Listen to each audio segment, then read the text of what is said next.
আজ আমি আপনাদের সঙ্গে একটা দুর্দান্ত মাছের রেসিপি শেয়ার করব, যেটা রান্না করলে কিন্তু একটা পদ দিয়েই দুপুরের খাওয়া কমপ্লিট হয়ে যাবে।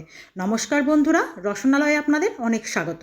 আজ আমি আপনাদের সঙ্গে শেয়ার করব খয়রা মাছের ঝালের রেসিপি। তো চলুন শুরু করি।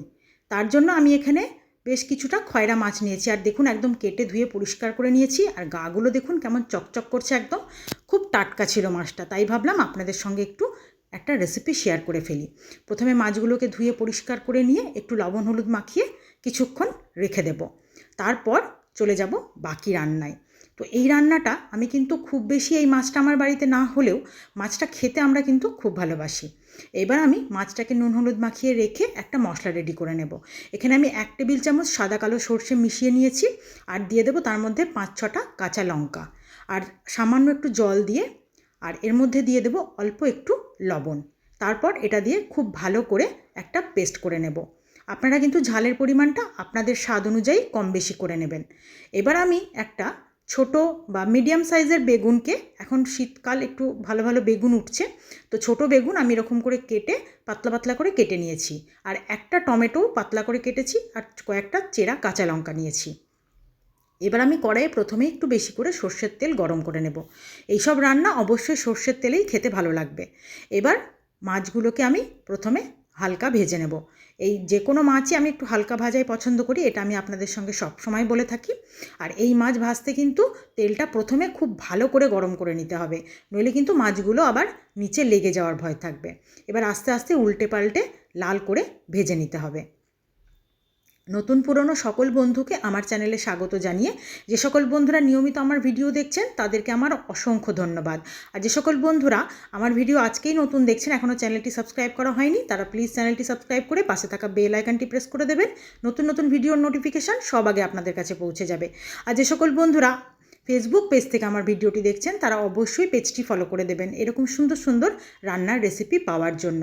এবার মাছগুলোকে আমি বেশ সুন্দর করে ভেজে তুলে নেব। ওই তেলের মধ্যেই অল্প কালো জিরে ফোড়ন দিয়ে দেব। কালো জিরে ফোড়নটা দিয়ে একটু নেড়ে নিয়ে তার মধ্যে আমি যে বেগুনগুলো কেটে রেখেছি সেই বেগুনগুলো দিয়ে দেব। বেগুনগুলো বেশ সুন্দর করে ভাজবো। বেগুনগুলো কিন্তু না ভাজলে ভালো লাগবে না, কাঁচা কাঁচা থেকে যাবে, তাই একটু কম আঁচে আস্তে আস্তে বেগুনগুলোকে বেশ সুন্দর করে ভাজতে হবে। এই মাছ রান্নায় বেগুন দিলে কিন্তু এই মাছ রান্নার স্বাদ অনেকটাই বেশি হয়। তো এই শুধু করার থেকে আমি সবসময় চেষ্টা করি খয়রা মাছটা একটু বেগুন দিয়ে করতে। এবার বেগুনটাকে বেশ সুন্দর এরকম লাল লাল করে ভাজতে হবে, দুদিক সমান করে। তারপর ভেজে নিয়ে আমি এর মধ্যে দিয়ে দেবো এবার স্বাদ অনুযায়ী লবণ, আর তার সঙ্গে যে মশলাগুলো প্রয়োজন সেইগুলো। আমি প্রথমেই দিয়ে দিলাম স্বাদ অনুযায়ী লবণ, আর তার সঙ্গে দিয়ে দেব হলুদ, আর তার সঙ্গে দেব সামান্য একটু চিনি। হলুদটা দেওয়া হয়ে যাবে এই ভাজার সময়তেই, কিন্তু গ্যাসের ফ্লেমটাকে কমিয়ে দিয়ে আপনাকে সব মশলাগুলো দিয়ে দিতে হবে। সামান্য একটু চিনিও দিয়ে দিলাম, আর তার মধ্যে দিয়ে দেবো এবার ওই যে টমেটোটা কেটে রেখেছিলাম পাতলা করে, টমেটোটাও দিয়ে দেবো। এবার খুব ভালো করে সব একসঙ্গে নাড়াচাড়া করব। টমেটোটা ঠিক একদম নরম হয়ে বেশ একটু গলা গলা হয়ে যাবে, সেই পর্যন্ত একটু নাড়াচাড়া করব। খেয়াল রাখতে হবে বেগুনগুলো যেন কোনোভাবে ঘেঁটে না যায়। এদিকে মাছটা আমার সব ভাজা হয়ে গেছে, আর এদিকে সর্ষে বাটাটাও রেডি। এবার সর্ষের মধ্যে আমি একটু বেশি করে জল দিয়ে দেব। জলটা দিয়ে সর্ষেটাকে একদম পাতলা করে নেব। তারপর আমি ওদিকে যে বেগুনটা দেখুন টমেটোগুলো বেশ নরম হয়ে গেছে আর একটু গলা গলা হয়ে গেছে, এই সময় আমি এর মধ্যে যে সর্ষেটা জল দিয়ে গুলে রাখলাম সেটা আমি ছাঁকনায় করে ছেঁকে দিয়ে দেব। ছাঁকনায় করে ছেঁকে যদি সর্ষে বাটা ব্যবহার করেন, তো কিন্তু এই যে সর্ষের যে কালো খোসাগুলো সেগুলো রান্নার মধ্যে যাবে না, পেটেরও কোনো সমস্যা হবে না। আর যদিও সব রান্না এটা করা যায় না, কিছু কিছু রান্নার ক্ষেত্রে করা যেতেই পারে। এবার সর্ষের দানাগুলোকে আরও একটু জল দিয়ে ছেঁকে আমি পুরোটা নিয়ে নেব। তারপর আমার যতটা প্রয়োজন সেই অনুযায়ী জলটা দিয়ে আমি বেগুনগুলোকে খুব ভালো করে এর মধ্যে মিশিয়ে দেব। আমার এর মধ্যে কিন্তু মশলা আর সেরকম কিছু দেওয়ার নেই, আপনারা দেখতেই পাচ্ছেন কত হালকা মশলায় খুব সুন্দর একটা রান্না।